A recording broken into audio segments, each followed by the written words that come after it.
The courtroom was unusually quiet that Tuesday morning. Judge Judy sat at her bench, reading through case files like she had done thousands of times before. But what was about to happen in the next hour would become one of the most talked-about moments in the show's history. An elderly man shuffled into the courtroom. He was 78 years old, thin and moving slowly. He wore a brown suit that looked like it was from the 1980s, clean but worn at the elbows. His white hair was neatly combed, and he carried a small folder under his arm. His name was Walter Thompson. Across from him sat a young man in his early 30s, dressed in jeans and a polo shirt. His name was Marcus Reed.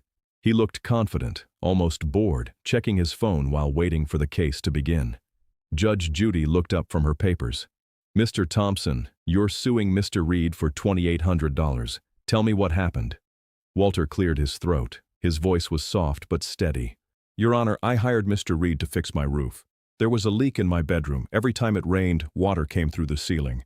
I'm on a fixed income, just my Social Security check each month. I saved for 8 months to afford this repair." Judge Judy nodded, listening carefully. "Mr. Reed came to my house in April. He looked at the roof and said he could fix it for $2,800. I gave him $1,400 up front, half the money. He said he'd start work the next week." Walter paused, looking down at his hands. "He never came back, Your Honor. I called him 15 times. He kept saying he was busy, that he'd come next week. That was 6 months ago. The leak is still there, and now winter is coming." Judge Judy turned to Marcus Reed. "Mr. Reed, did you take this man's money?" Marcus leaned back in his chair. "Yeah, I took a deposit, but I never promised a specific date. Business was busy. I had other jobs." "Did you do any work on his roof?" "No, not yet, but I was planning to." 6 months later, you were planning to?" Marcus shrugged. "Things happen. I got busy." Judge Judy's expression didn't change, but something shifted in her eyes. "Mr. Thompson, did you sign a contract?" Walter opened his folder with shaking hands. He pulled out a handwritten receipt. "He wrote this, Your Honor. It says $2,800 for roof repair. I gave him $400 cash. He signed it right here." Judge Judy examined the paper. It was simple, barely legal, but it was signed. "Mr. Reed, this is your signature?" "Yeah, that's mine." "So you took $1,400 from a 78-year-old man on a fixed income, promised to fix his roof, and then just forgot about him?" "I didn't forget. I just had other priorities." The courtroom was silent. Even the camera crew seemed to pause. Judge Judy looked at Walter. "Mr. Thompson, tell me about this leak. How bad is it?" Walter's voice wavered slightly. "Your Honor, when it rains hard, I have to put 3 buckets in my bedroom. The ceiling is stained brown now. I can't sleep in that room anymore. I sleep on my couch in the living room." "Do you live alone?" "Yes, ma'am. My wife passed away 4 years ago. It's just me now." Judge Judy was quiet for a moment. "How long have you lived in that house?" 43 years, Your Honor. My wife and I bought it in 1981. We raised our 3 children there. After she died, I thought about selling it. But it's full of memories. I can't leave." Something in the courtroom shifted. The audience wasn't just watching a case about money anymore. They were watching a man's life unfold. "Mr. Thompson," Judge Judy said gently, "tell me about your wife." Walter looked surprised by the question. "Your Honor, I don't know if that's..." "Humor me. What was her name?" "Dorothy. Everyone called her Dot." "How long were you married?" 51 years. A soft murmur went through the courtroom. 51 years, Judge Judy repeated. "That's remarkable. How did you meet?" Walter's face softened. For a moment, the stress of the courtroom seemed to disappear. "We met at a church picnic in 1962. I was 22, working at a factory. She was 20, just finished secretarial school. I saw her across the park, laughing with her friends. I walked over and asked if she wanted a piece of watermelon. A few people in the audience smiled. She said yes. We talked for 3 hours. I asked her to a movie the next weekend. We went to see West Side Story. I married her 14 months later." Judge Judy leaned forward slightly. 14 months. You knew quickly." "Yes, ma'am. When you know, you know." What did you love most about her? Walter thought for a moment. She laughed at everything, even when things were hard. When I lost my job in 1975, we had 3 kids and a mortgage. I was terrified. But Dot just smiled and said we'd figure it out. And we did. She took a job at the library.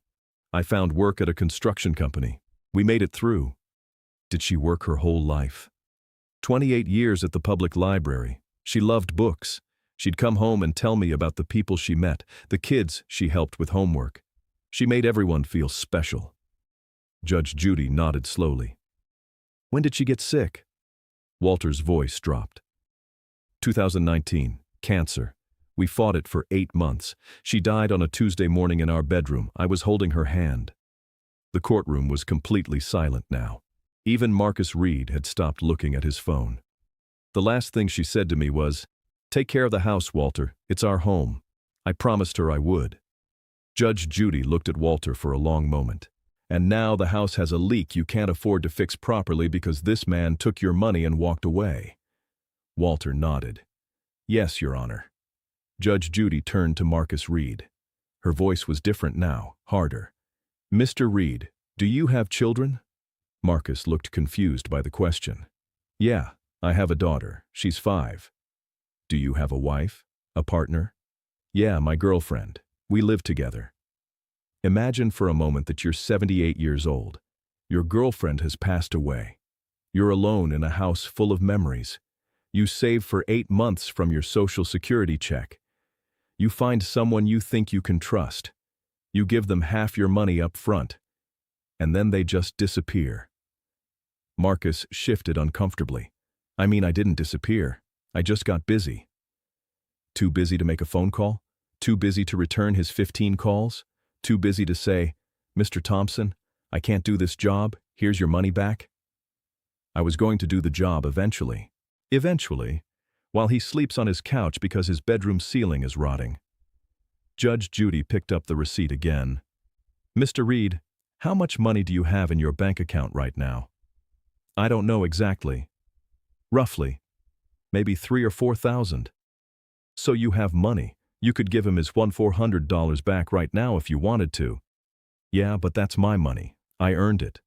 You didn't earn it. You took it as a deposit for work you never intended to do. That's not true. I intended to do it. Judge Judy's voice rose slightly. Mr. Reed, let me tell you something about intentions. Intentions mean nothing without actions. You intended to fix his roof. You intended to call him back. You intended to be a decent human being. But intention doesn't stop rain from coming through an old man's ceiling. Marcus looked down. Judge Judy continued. Mr. Thompson saved $400 over 8 months. Do you know what that means? That means he saved about $175 per month. If his Social Security is around $400 a month, he was saving 12% of his income. Can you imagine living on $1,225 a month and trying to save? The audience was completely focused now. That means he skipped meals. That means he didn't buy new clothes. That means he walked instead of driving to save gas money.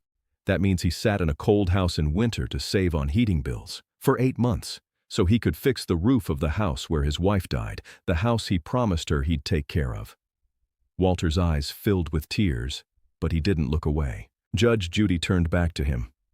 Mr. Thompson, after your wife died, did your children want you to move in with them? Yes, Your Honor. My daughter lives in Oregon. My 2 sons are in Arizona and Texas. They all asked me to move closer. But I can't leave the house. Dot is in every room. I see her in the kitchen making coffee. I see her in the garden planting roses. I hear her laugh when I walk past the living room. His voice broke slightly. If I leave that house, I'm afraid I'll forget what her voice sounded like. Several people in the audience were crying now. Judge Judy took off her glasses and rubbed her eyes. When she put them back on, her expression was softer than usual. Mr. Thompson, I'm going to ask you something personal. You don't have to answer if you don't want to. Yes, Your Honor. Are you lonely? Walter was quiet for a long moment. Every single day, Your Honor. Every single day. Judge Judy nodded. Do your children visit? Once or twice a year. They have their own lives. Jobs, grandchildren. I understand. But yes, it gets quiet. What do you do to pass the time? I go to the library on Tuesdays and Thursdays. I sit where Dot used to work. The librarians know me. They save newspapers for me. I do the crossword puzzle.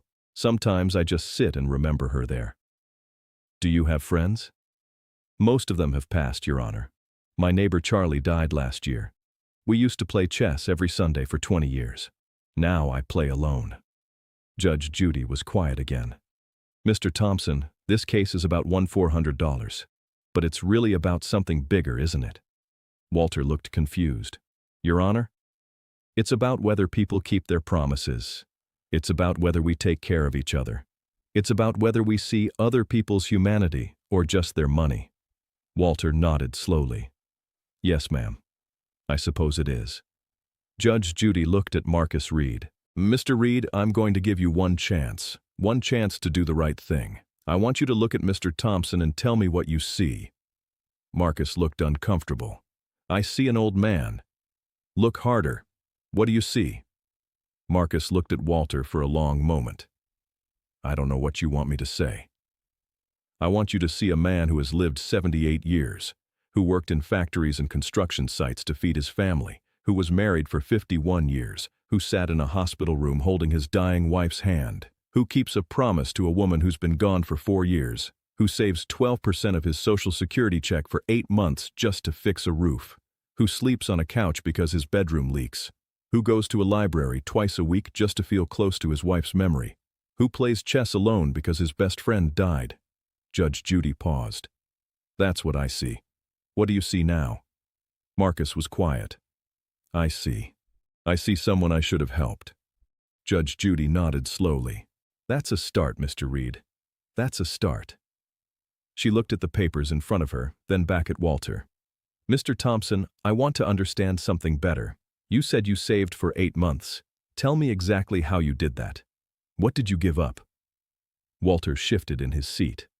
Well, Your Honor, I get about $1,400 a month from Social Security. My mortgage was paid off years ago, but I still have property taxes, utilities, food, medicine. I take 3 prescriptions for my heart and blood pressure. Those cost about $180 a month even with Medicare. So how did you save $175 every month? I stopped eating out. I used to go to the diner on Sundays for breakfast. That was my one treat. I stopped that. I started buying generic brands at the grocery store instead of name brands. I turned off the heat in rooms I wasn't using. In summer, I didn't run the air conditioning as much, even when it was hot. Judge Judy listened carefully. Did you skip any medications to save money? Walter hesitated. Once or twice I stretched them out. Took 1 pill every other day instead of every day, just until I could refill the prescription. That's dangerous, Mr. Thompson. I know, Your Honor, but the roof was more important. If the ceiling collapses, I could lose the whole house. Then where would I be? Judge Judy's expression hardened as she turned back to Marcus. Do you hear that, Mr. Reed? This man risked his health to save money for a roof that you promised to fix. He went without meals. He sat in a cold house in winter. He took half his medication. For you. Marcus looked genuinely uncomfortable now. I didn't know all that. You didn't ask. You took his money and walked away. You didn't care enough to find out. Judge Judy turned back to Walter. Mr. Thompson, you mentioned your children earlier. Tell me about them. What do they do? Walter's face brightened slightly. My daughter Sarah works as a school teacher in Oregon. She teaches 3rd grade. She's been there for 20 years. My son Michael is an accountant in Arizona. He has his own small firm. And my son James works for an insurance company in Texas. He's a claims adjuster. Are they married? Sarah's divorced. It happened 5 years ago. She has 2 daughters, my granddaughters. They're 14 and 12 now. Michael's been married for 18 years. He has 3 kids, 2 boys and a girl. James just got married 2 years ago. The twins I mentioned, those are his. So you have 7 grandchildren? Yes, ma'am. I don't see them as much as I'd like. They're all so far away. When was the last time you saw them? Walter thought for a moment. Sarah came for Christmas 2 years ago with her girls. Michael sends pictures on his phone, but I don't have a smartphone. I can't see them very well. James and his wife visited last summer before the twins were born. Do they call you? Sometimes, maybe once a month. They're busy with work and school, I understand. Judge Judy noticed something in his voice. But you wish they'd call more? I do, but I don't want to be that parent who complains. Dorothy used to handle all the phone calls. She'd talk to them every week. After she died, I tried to keep it up, but I'm not good at conversation like she was. I never know what to say. What would you say if they called right now? Walter smiled sadly. I'd ask about their day, about the kids, about work. I'd tell them I'm proud of them. I'd tell them I love them. Do you tell them that regularly? Not as much as I should. Judge Judy set down her pen. Mr. Thompson, here's something I've learned in 40 years of doing this job. Most regrets in life aren't about things we did. They're about things we didn't do, words we didn't say, calls we didn't make, time we thought we had but didn't. Walter nodded. I know you're right, Your Honor. Your children love you. They're just caught up in their own lives. But if you don't tell them you need them, they won't know. And one day, it'll be too late.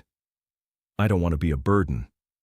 You're their father. You could never be a burden. You're the man who raised them, who worked 2 jobs when times were hard, who taught them right from wrong. They owe you more than occasional phone calls, but you have to let them know you want more. Walter's eyes filled with tears again. It's hard, Your Honor. I don't want them to worry. They already worry. Trust me, every child worries about their aging parents, especially when they live far away. Give them a reason to act on that worry. Let them help you. She paused. Mr. Thompson, after we're done here today, you're going to call all 3 of your children. You're going to tell them what happened. You're going to tell them about the leak, and you're going to let them be part of the solution.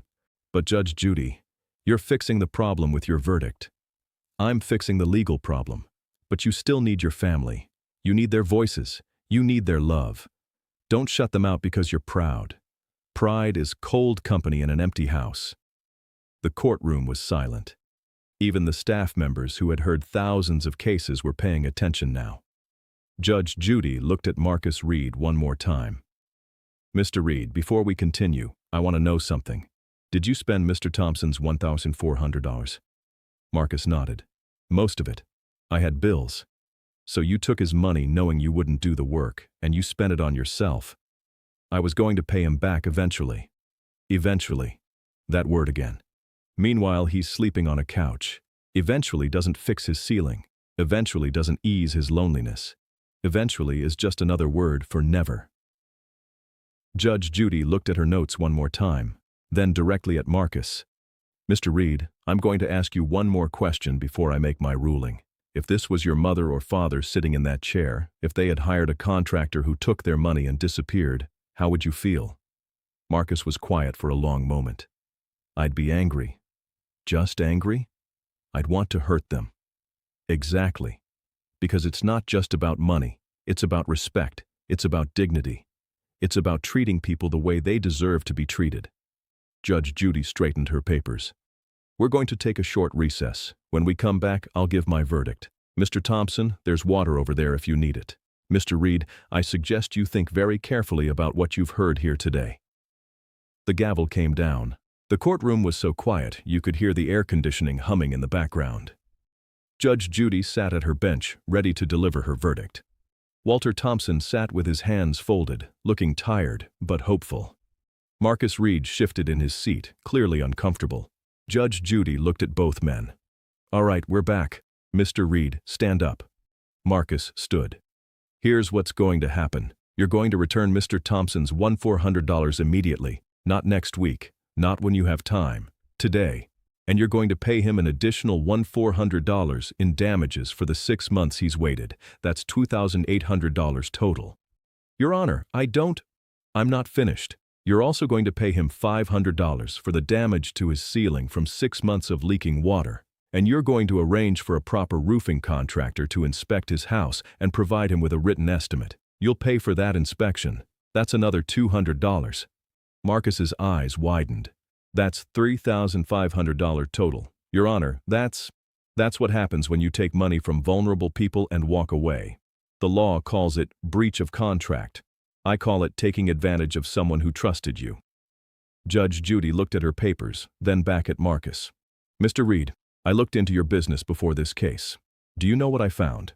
In the past 3 years, you've had 12 complaints filed against you. 12 people who paid deposits and never saw you again. 8 of them were over 60 years old. 6 of them were widows or widowers living alone. The courtroom reacted with whispers and gasps. This isn't an accident, Mr. Reed. This is a pattern. You specifically target elderly people living alone because you know they're less likely to fight back. They're less likely to hire lawyers. They're less likely to make noise. They just quietly suffer and try to find someone else. Marcus's face had turned red. Your Honor, that's not... Yes, it is. Don't insult my intelligence by denying it. I have the complaints right here. Mrs. Chen, 71 years old, paid you $900 for plumbing work. Never saw you again. Mr. Patterson, 68, paid you $200 for electrical work. Never saw you again. Mrs. Rodriguez, 73, paid you $800 for painting. Never saw you again. Should I continue? Marcus was silent. Judge Judy leaned forward. Here's what you don't understand, Mr. Reed. These aren't just transactions. These are people's lives.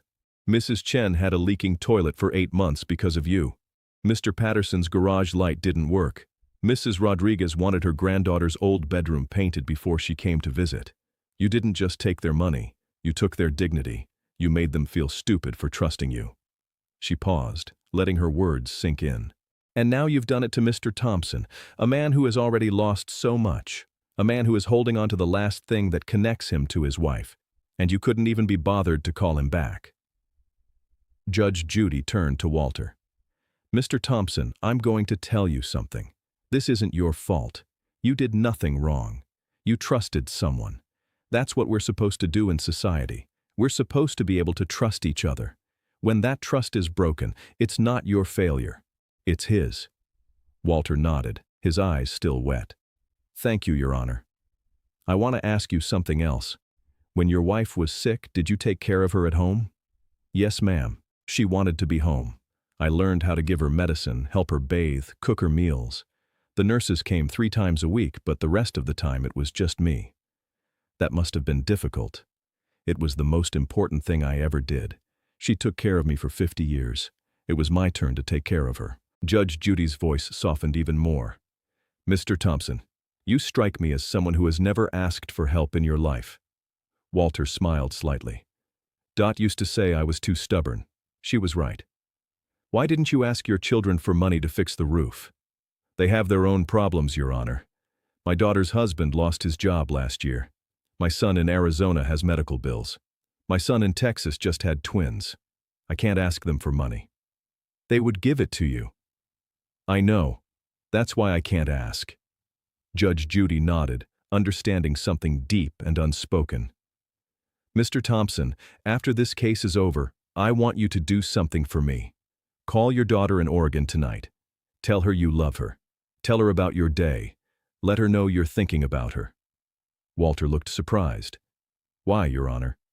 Because lonely people forget that other people are waiting to hear from them. Your children worry about you.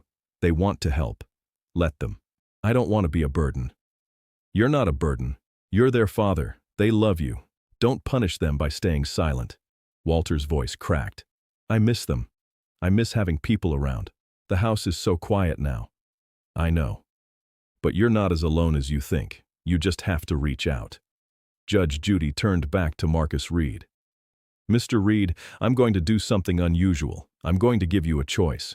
You can pay Mr. Thompson the $3,500 I ordered, or you can spend a day with him. Marcus looked confused. What do you mean?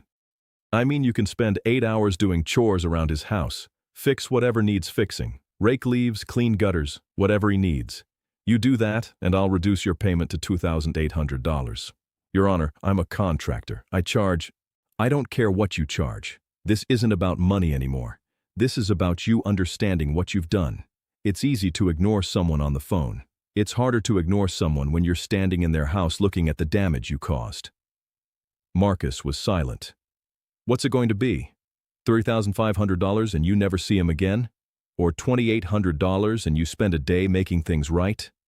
Marcus looked at Walter, then back at Judge Judy. I'll spend the day. Judge Judy raised an eyebrow. You're sure? Yes, Your Honor. Mr. Thompson, is that acceptable to you?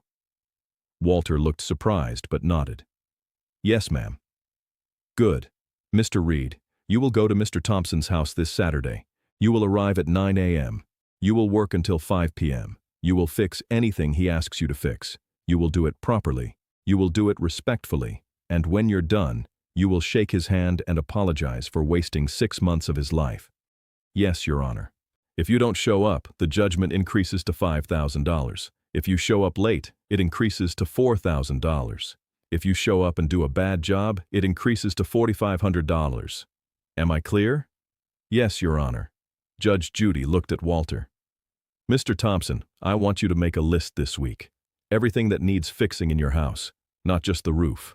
Loose doorknobs, squeaky hinges, burned-out light bulbs, everything. Mr. Reed is going to fix all of it. Walter smiled for the first time. That's very kind, Your Honor. It's not kindness. It's justice. Justice means making things right. And right now, Mr. Reed needs to make a lot of things right. Judge Judy stood up, which was unusual. The courtroom felt different. This wasn't just a case anymore. It was something bigger. Before I close this case, I want to say something to everyone watching. We live in a world where it's easy to forget about people. It's easy to ignore phone calls. It's easy to walk away from promises. It's easy to see dollar signs instead of human beings. She looked directly at the camera. But every person you meet is carrying a story. Every elderly person you see has lived a full life. They've loved and lost. They've worked and struggled. They've raised children and buried friends. They deserve our respect. They deserve our time. They deserve our help. Judge Judy turned back to Walter. Mr. Thompson, you came here today asking for $2,800. You're leaving with more than that. You're leaving with proof that the world hasn't forgotten you, that your story matters, that your wife's memory matters, that your promise to her matters. Walter stood up slowly, tears running down his face. Thank you, Your Honor. Thank you for listening. Thank you for reminding us what dignity looks like. Judge Judy looked at Marcus one more time. Mr. Reed, don't waste this opportunity. You have a daughter. Someday she'll be an adult. Someday she might have children. Someday, if you're lucky, you'll be old like Mr. Thompson. And when that day comes, I hope someone treats you better than you treated him. Marcus nodded, genuinely chastened. I understand, Your Honor. Case dismissed. Mr. Reed, pay the clerk on your way out. Mr. Thompson, go home and make that list, and call your daughter tonight. The gavel came down. 3 weeks later, the Judge Judy production team did something they rarely did. They sent a camera crew to follow up on the case. They wanted to know if Marcus Reed actually showed up. They wanted to know if Walter's roof got fixed. What they found surprised everyone.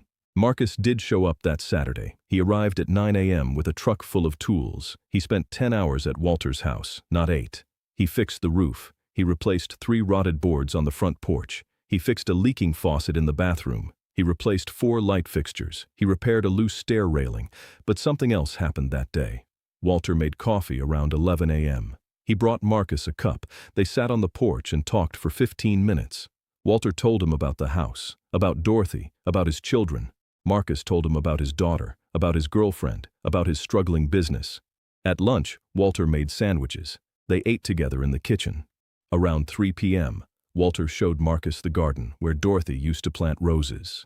The roses were overgrown and weedy. Marcus spent an hour helping him trim them back.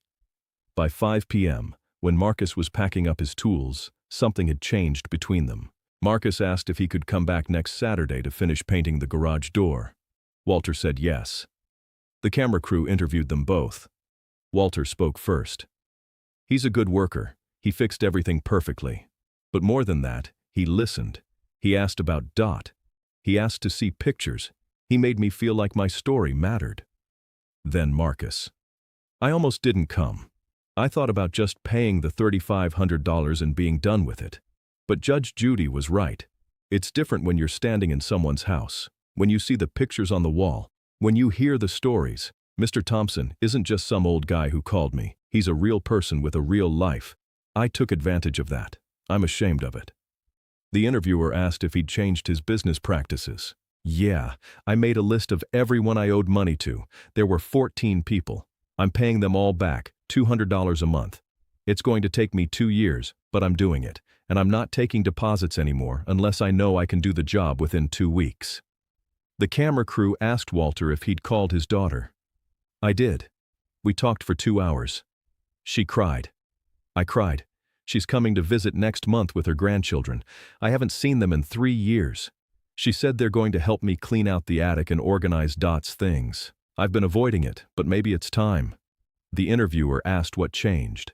Judge Judy asked me if I was lonely. Nobody had asked me that before. Everyone asks if I'm okay, if I need anything.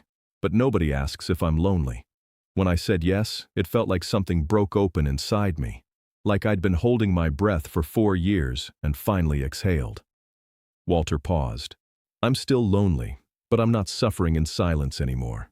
I joined a senior center 2 weeks ago. I play chess on Wednesdays. I'm making friends. It's small, but it's something. The camera crew asked one final question. What do you want people to know? Walter thought for a moment. I want people to know that we're all going to be old someday. We're all going to need help. We're all going to feel invisible sometimes. When you see an elderly person, don't look away. Don't assume they're fine.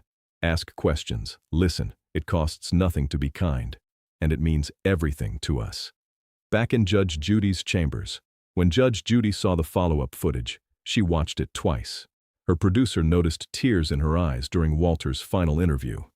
This is why we do this job, she said quietly. Not for the drama, not for the ratings, for moments like this, when justice actually changes someone's life. The producer asked if she wanted to air the follow-up.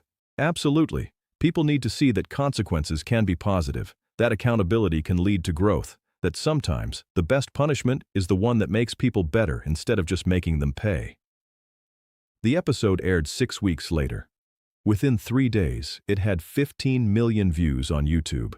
Not because of conflict or drama, but because people recognized something true in Walter's story. Dozens of viewers reached out, sharing their own experiences of loneliness after losing a spouse. Support groups formed online. A nonprofit organization contacted Walter about becoming a spokesperson for elderly advocacy. Marcus Reed's contracting business actually grew. People saw the follow-up and respected that he'd changed. He hired 2 employees and started specializing in senior home repairs, offering payment plans and fair prices. And Walter? He became friends with Marcus. They had coffee once a month. Marcus brought his daughter to meet him. Walter taught her how to play chess. The house that represented Walter's memories became a house full of life again. His children visited more often. His grandchildren played in the same yard where their father and aunts had played decades ago. And on quiet Tuesday mornings, Walter still went to the library. But now he wasn't just sitting in Dorothy's memory. He was volunteering, reading to children, just like she used to do. The real lesson. This case wasn't about $2,800. It was never about $2,800. It was about seeing people, really seeing them. It was about understanding that behind every small claim, every dispute, every disagreement, there's a human story worth listening to. Judge Judy didn't just rule on a contract. She gave an elderly man his dignity back. She gave a careless contractor a chance to become better. And she reminded everyone watching that justice isn't always about punishment. Sometimes justice is about restoration, about healing, about making broken things whole again. Walter Thompson came into that courtroom as a lonely widower with a leaking roof. He left as a man whose story touched millions, whose life mattered, whose promise to his wife was honored. And that's why this moment changed everything. Not just for Walter, not just for Marcus, but for everyone who watched and realized that in a world that often feels cold and indifferent, kindness and accountability still matter.